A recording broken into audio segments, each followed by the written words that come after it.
people are reading it for the gossip, for your involvement with these whether you matter what you think about these guys, they're famous for a reason. Don't get me wrong, even when I was young, I was like, these some random ass names. What you mean, Coogee Rap, Bobby Brown? That's mad. Wow, it's mad random. Anywho, let's get back to it, guys. There are some guest appearances. Half of the book has no celebrities in it at all. It's just about my life, and then celebrities come in. Yeah, but that's the boring part. That is not the boring part. That's the boring part. I am interested in wanting to know if you say in the book that you hate your mom. That's how you start that particular chapter. Yeah. Have you had any contact with her recently? My mother called me recently to tell me, and I hadn't spoken to her in maybe a couple of years. She hung up on me a couple of years ago because I was trying to give her some advice about giving my sister the child support she deserves instead of hogging it for herself and buying stuff for herself. So she hung up on me a couple of years ago, and I haven't spoken to her since.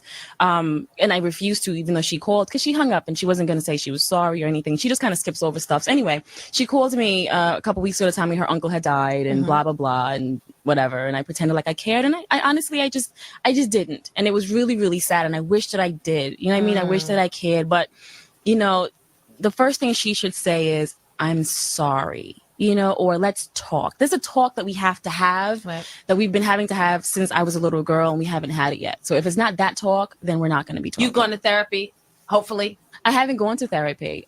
Writing this book was my therapy, and I've come out a lot stronger. A lot of things that the confessions part of this book actually has nothing to do with the men and the sex in the book. A lot of things that I wrote in this book, I was discovering as I was writing it. And I just wrote this book at the beginning of this year.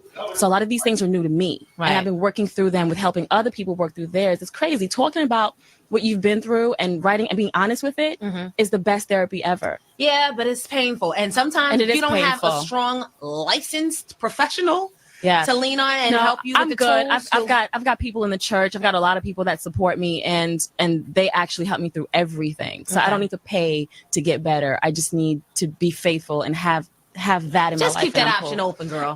Everything is always open. No doors are closed. But honestly, I'm so good. I'm better than probably most people I've met today. You know what I mean? I'm really good. I'm covered. All right. Well, wait, Ebro, wait. I'm keeping my mouth shut so you can have your interview. Because we had this talk. Now, all right. You say you're good. In the book, this took place between the years 2000 and 2000. No, the craziness really ended in 2002. That was the end of the Bobby Brown chapter, 2002, early 2003. And you say you used to call Bobby's house, Whitney's house, because we all know Whitney pays all the bills. Whitney's house while she was there, and she knew of you.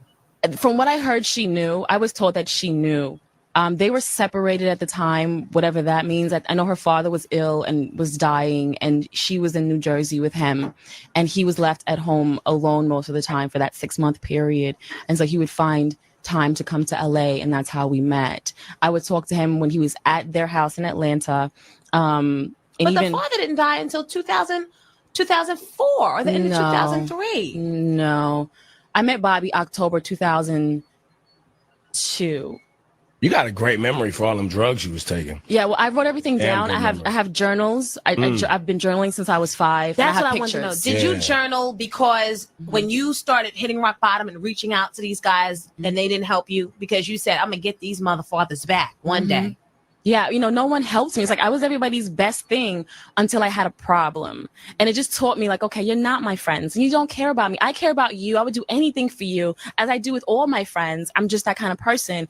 But if people aren't your friends for real, when you hit, rock bottom, they're out. But the problem with that is you didn't care about yourself enough. I didn't care about myself enough. Exactly. Yep. Exactly. Which is why people don't, if you don't love yourself, no one's going to love you, period. Right. And I didn't. And so it's like when I hit rock bottom, and the same person that would have wrote me a $10,000 check a week before, now that I needed $2,000 to keep my condo going, they were like, nope, sorry. So you started journaling. You journaled with a different purpose at that point. At that point, once I was homeless and I had my drug-induced seizure, and all these things happened within the same time, and I really had nobody. I was still around, so I needed to get my money to get back on my feet. But in my head, I was like, okay, yeah, I know. Okay, I got you. All right.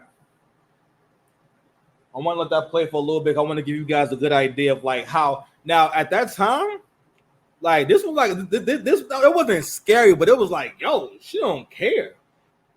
This don't even sound crazy at this point. Because you hear every woman talking like this now. Where there's absolutely no shame, and on top of that, it's like the movie Acrimony, which is mostly about this vindictive woman who wants to get revenge on this man, and this whole idea of, I don't know, it maybe feeds into the slave master mentality that black women seem to have with black men, because for the most part, when it comes to our relationships, men are required to have pretty much almost 100% compliance, whereas there is no expectation of that with the women, and that's that already lends itself to pretty much an owner, like having the mentality of an owner rather than even having a relationship, because when it comes to your things, right? When it comes to your car, you're not worried about how the car feels. You don't think like, man, this is really dirty. No, the car probably don't like this. Or it's like, oh man, I got these shocks fixed and whatnot. Because the car's, because the car. No, you won't think, you think, I do it when I can do it. Do it when I feel like it. I'll wash it when I feel like it. Right? And if someone was to say to you, hey, you should clean your car, they could suggest it and whatnot, but that could be a whole argument, because why? That car belongs to me. Right? If your car breaks down, you don't say, I do be doing like ride share and letting people borrow you and going through the worst roads possible and not really doing any of the work I'm supposed to do in the car. So I understand you broke down. No, the reaction is, I can't believe you. How could you do this to me? Right? Because it's an object. You expect the object to work no matter what. And it's two things I thought was very interesting from that clip. When she spoke about her mother, she talked about her mother. One, she felt as though her mother owes her an apology. Whenever people feel like their parents owe them something, it makes them have that contempt with other people, where they feel like everyone owes them something. Because again, whatever you don't get from your parents, a lot of times you feel like it's up to the world. The world owes it to you. That's why a person's incubation, not having your mother and father around together and in harmony, it has such a negative impact on how people become people.